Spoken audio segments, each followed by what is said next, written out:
Assalamualaikum warahmatullahi wabarakatuh. Jumpa kembali dengan kami channelnya Bang Anto Jember. Semoga kalian semua sehat dan dilancarkan rezekinya. Baik teman-teman, pada kesempatan sore kali ini kita akan mereaction kembali ya kabar terbaru dari kasus sidang Nikita Mirzani. Nah, di sini ada tanggapan dari Iskandar, sarjana hukum ya, praktisi hukum, yang mengatakan bahwa sidang Nikita Mirzani ini harus segera dituntaskan atau segera diselesaikan, karena kalau tidak ini akan menjadi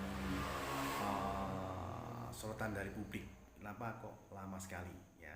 Untuk itu tonton video ini selengkapnya agar tidak terjadi salah paham. Yuk, tanpa berlama-lama, mari kita saksikan bersama-sama. Sidang ini jangan terlalu lama sehingga nanti membuat publik bertanya-tanya ada apa. Kemudian jangan nanti berpikir bahwa saudari Nikita Mirzani ini seperti dikriminalisasi mulai dari penyidikan, kejaksaan, bahkan sampai di pengadilan. Jadi saya berpikirnya sah-sah saja kalau hakim punya pertimbangan untuk mengabulkan permohonan penangguhan penahanan. Jadi dalam proses penangguhan penahanan 2 kali, tapi akhirnya ditolak. Bisa mengajukan lagi nggak sih? Boleh-boleh saja. Penangguhan penahanan itu bisa dilakukan di penyidikan, di kejaksaan, bahkan di pengadilan. Nah, nanti syarat-syarat penangguhan penahanan itu di KUHAP kan jelas itu. Dan kemudian ada peraturan-peraturan pemerintah yang mana ada jaminan berupa orang dan berupa uang yang dititipkan di pengadilan. Yang mana uang tersebut nanti ketika memang sudah sudah ingkrah dan kemudian sudah itu bisa dikembalikan lagi kepada terdakwa atau keluarganya yang memberikan jaminan orang atau uang. Nah, itu sih kalau permohonan penangguhan penahanan ya, saya sebagai praktisi hukum dan sebagai advokat juga pernah melakukan itu dan dikabulkan oleh hakim dikarenakan persoalannya yang pertama sekali sakit-sakitan, ya kan. Kalau misalnya dia punya tanggungan itu memang susah untuk dikabul, tapi yang pertama adalah sakit, itu bisa dikabulkan. Makanya ada juga namanya pembantaran, dibantarkan ke rumah sakit. Jadi nanti dia tetap di rumah sakit, tidak pulang ya. Tapi nanti setelah dari rumah sakit dia bisa sidang. Kalaupun dia masih sakit itu tidak bisa disidangkan. Makanya penangguhan penahanan itu ya kalaupun tidak dikabulkan mungkin ada nanti tahanan kota namanya. Jadi bisa orang dilakukan penangguhan tahanan kota, dia tidak boleh keluar dari kota Jakarta misalnya. Atau tahanan rumah. Ya. Dia bisa dikabulkan hanya tahanan rumah. Dia nggak boleh keluar dari rumah kecuali untuk bersidang. Nah, kalau penangguhan penahanan itu juga ada kerugiannya, tidak dihitung nanti dalam tahanan. Tapi kalau tahanan kota, tahanan rumah itu ada hitung-hitungannya di dalam penahanan. Begitu barangkali. Bang, tapi kan proses banyak yang bilang perilaku seorang di persidangan itu juga harus dipoin sama bang, untuk orang yang bisa dikatakan ringan, bisa mengajukan penahanan penangguhan yang dikabulkan. Jadi kan netizen itu karena selama ini kan ada proposer dalam pengajuannya si MM sendiri bang, apa ya? Dan juga terjadi gitu bang. Kenapa melihat gimana bang? Ya, makanya yang dikatakan majelis hakim yang memimpin sidang ini jangan punya perasaan-perasaan ya bahwa ini kok terdakwa yang membandel segala macam, kemudian banyak tingkah di persidangan. Jangan. Hakim itu punya kewenangan untuk memberikan peringatan kepada terdakwa. Jadi jangan nanti membuat dia itu perasaannya tidak enak majelis hakim, kemudian sakit hati, kemudian merasa iba, merasa sedih. Jangan.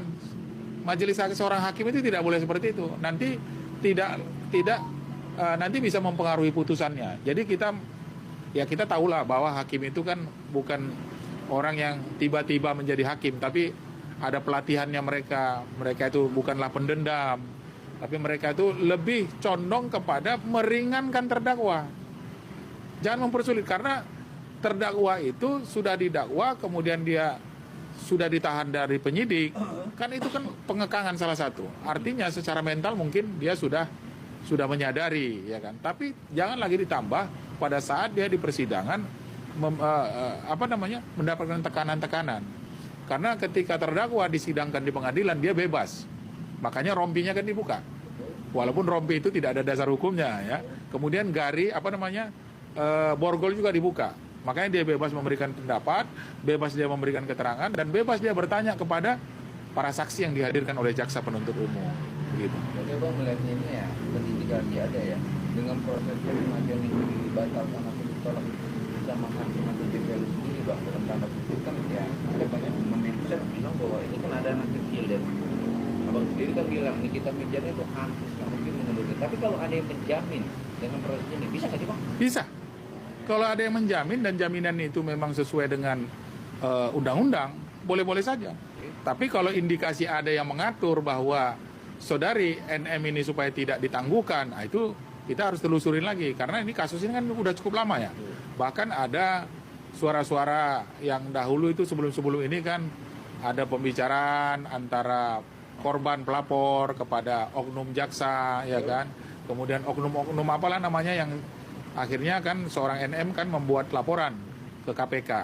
Nah, saya pikir juga KPK harus menelusuri itu apakah sudah diperiksa atau belum. Ya mungkin itu pihak daripada saudari NM sendiri akan menanyakan kembali laporan itu. Apakah sudah ditindaklanjuti laporannya di KPK atau masih mandek. Kan begitu. Jadi indikasi-indikasi intervensi atau mengatur semua perkara ini supaya tidak dilakukan penangguhan penahanan, tidak dilakukan tahanan kota, atau bahkan untuk melakukan intimidasi kepada seorang NM, ini bisa-bisa saja terjadi. Tapi abang bisa melihat dalam perkara apapun dengan tuntutan yang 3 pasal dikenakan, ya kan, PPPA, PMD, dan indikasinya ada kebebasan atau gimana? Iya, itu sangat banyak sekali ya pasal-pasal yang diterapkan kepada seorang NM gitu ya.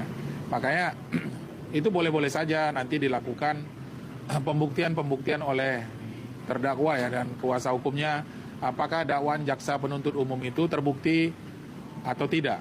Nah, nanti setelah saksi semua diperiksa, ahli juga semua diperiksa, tentu ada namanya tuntutan. Kemudian setelah tuntutan ada pledoi pembelaan dari kuasa hukum terdakwa atau dari terdakwa sendiri membuat pledoi itu boleh.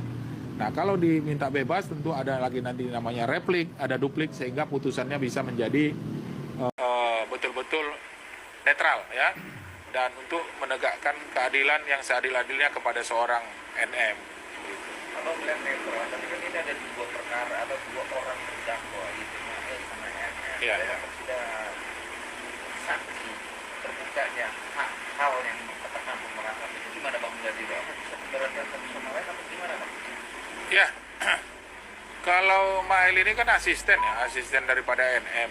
Nah, sekarang apa yang disampaikannya kepada penyidik pada saat dia diperiksa sebagai tersangka atau sebagai saksinya dari NM, dan kemudian NM juga sebagai saksi juga di perkaranya si Mail, ya nanti apakah Mail sudah diperiksa di persidangan atau belum? Nah, di situ nanti akan terbuka.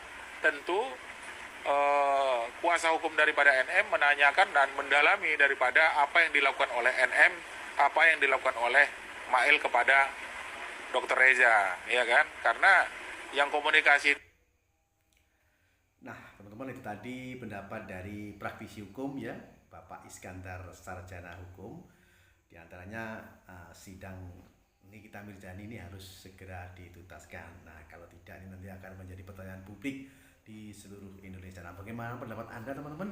Silahkan tulis di kolom komentar di bawah ini. Nah, sekian dulu video reaksi dari kami. Sampai bertemu di video-video berikutnya. Sekian dulu, terima kasih. Wassalamualaikum warahmatullahi wabarakatuh.